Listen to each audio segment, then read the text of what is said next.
La qualité du pain au Bénin fait l'objet d'une polémique depuis plusieurs mois. Selon des révélations du ministre de l'Industrie et du Commerce, Lazare Serwetor, près de 80% des boulangeries et pâtisseries du pays ne sont pas en règle. En effet, ces centres de fabrication du pain prolifèrent dans le pays, mais leurs mises en service sont souvent entachées de plusieurs irrégularités, dont l'autorisation d'installation.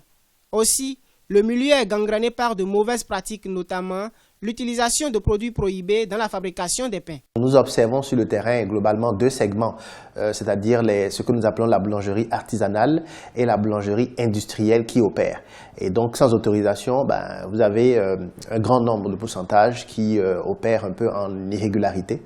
Et c'est ça que nous dénonçons puisque cela crée de la concurrence déloyale.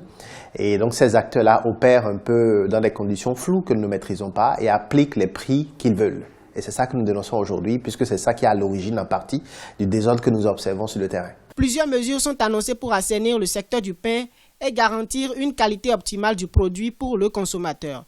Il s'agit notamment du recensement de tous les acteurs du secteur au plan national. Par ailleurs, plusieurs autres difficultés s'observent au niveau de la corporation, dont la formation des acteurs. Pour redorer le blason de ce secteur actuellement mal en point, l'Association des boulangers et pâtissiers a recentré les 22 recommandations issues de la journée de réflexion tenue en 2015 en 6 axes majeurs de réforme. La première réforme, c'est de recenser tout le monde. Et ce recensement a démarré sous la houlette du ministère de l'Industrie et de l'ANAPEB. Et donc nous allons recenser tout ce qu'il y a comme boulangerie artisanale et tout ce qu'il y a comme boulangerie industrielle sur l'ensemble du territoire national. C'est une première, ça n'a jamais été fait. Une fois que nous finissons ce recensement, nous allons, si vous voulez, revisiter en fait la nomenclature des critères qui régissent en fait la boulangerie artisanale et la boulangerie industrielle.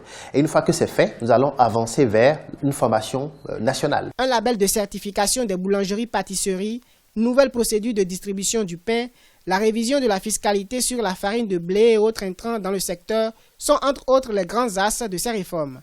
Rappelons que l'instauration par le gouvernement du président Patrice Talon du ministère qui réunit les secteurs de l'industrie, du commerce et de l'artisanat facilite selon des observateurs la conduite des réformes souhaitées par les boulangers et pâtissiers du pays.